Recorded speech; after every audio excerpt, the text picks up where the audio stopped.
ఈ రోజు ఈ వీడియోలో captain America Brave new world అనే సినిమా గురించి మాట్లాడుకుందాం. యాంథనీ మ్యాకీ లీడ్ గా జూలియస్ ఓన్హా డైరెక్షన్ లో వచ్చిన పొలిటికల్ యాక్షన్ థ్రిల్లర్ మూవీ ఇది.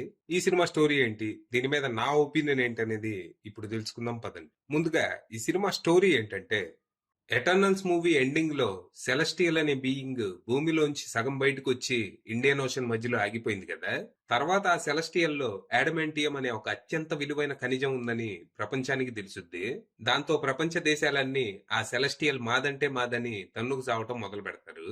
ఇక రీసెంట్ గా యుఎస్ఏకి ప్రెసిడెంట్ అయిన థండర్బోల్ట్ రాస్ ప్రపంచ దేశ నాయకులందరినీ మీటింగ్ కోసం వైట్ హౌస్ కి పిలుస్తాడు. సెలెస్టియల్ లో ఉన్న యాడమెంటియం కోసం అందరం కొట్టుకోకుండా సమానంగా పంచుకుందామని ప్రపోజల్ పెడతాడు. దీనికి ప్రపంచ దేశాలు కూడా దాదాపుగా ఓకే అంటాయి. కానీ ఈ టైంలో సడన్ గా వైట్ హౌస్ మీద అటాక్ జరుగుద్ది. యుఎస్ ప్రెసిడెంట్ తో పాటు ఇంకొన్ని దేశాల ప్రెసిడెంట్లని, ప్రైమ్ మినిస్టర్లని చంపాలని ఎవరో ట్రై చేస్తారు.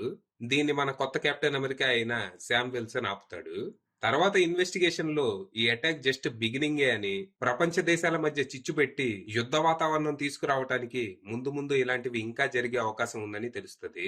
అలాగే ఈ ప్రాసెస్ లో యుఎస్ ప్రెసిడెంట్ అయిన రాస్ గురించి ఓ షాకింగ్ విషయం బయటపడుతుంది. మరి తర్వాత ఏం జరిగింది, ఈ అటాక్స్ చేస్తుంది ఎవరు, దీని వెనకున్న రీజన్ ఏంటి, దేశాల మధ్య చిచ్చు పెట్టి ప్రపంచ యుద్ధం తేవటమే టార్గెటా, లేకపోతే దీని వెనక ఇంకేదైనా రీజన్ ఉందా, ఇంతకీ ప్రెసిడెంట్ రాస్ గురించి బయటపడ్డ సీక్రెట్ ఏంటి, చివరికి ఈ ప్రాబ్లమ్స్ ని మన కెప్టెన్ అమెరికా ఎలా సాల్వ్ చేశాడు, ప్రపంచ శాంతి ఎలా తీసుకొచ్చాడు అనేది మీరు సినిమా చూసి తెలుసుకోవాలి. ఇక ఈ సినిమా పర్లేదు, ఒక డీసెంట్ పొలిటికల్ యాక్షన్ థ్రిల్లర్ అనిపించింది. 2021 లో ఎటర్నల్స్ రిలీజ్ అయినప్పుడు ఆ సినిమాలో ఆల్మోస్ట్ ప్రపంచం అంతా అంతమైపోయి భూమి మధ్యలోంచి ఒక సెలెస్టియల్ బయటకు వచ్చింది.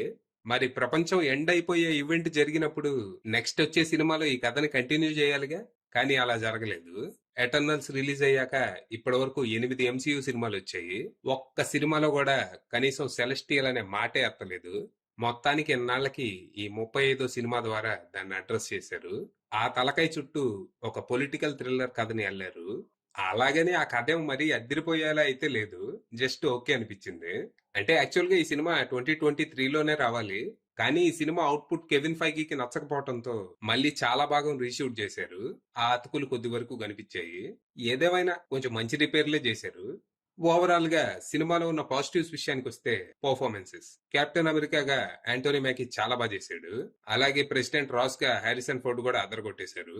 ఇక పర్ఫార్మెన్స్ తర్వాత సినిమాలో ఫైట్లు బాగున్నాయి. ముఖ్యంగా క్లైమాక్స్ లో వచ్చే రెడ్ హల్క్ తో ఫైట్ అయితే సూపర్ అనేలా ఉంది. కానీ రెడ్ హల్క్ ని ట్రైలర్ లో రివీల్ చేయకుండా ఉండుంటే సినిమాలో మంచి ట్విస్ట్ అయ్యేది. అంటే రాస్ హల్క్ గా మారటాన్ని మనకి సినిమాలో మెల్లిగా రివీల్ చేస్తూ దాన్నో ట్విస్ట్ లా ట్రీట్ చేశారు. అలాంటప్పుడు ట్రైలర్ లో రివీల్ చేయకుండా ఉండాల్సింది. ఇక production values and VFX work కూడా బాగున్నాయి.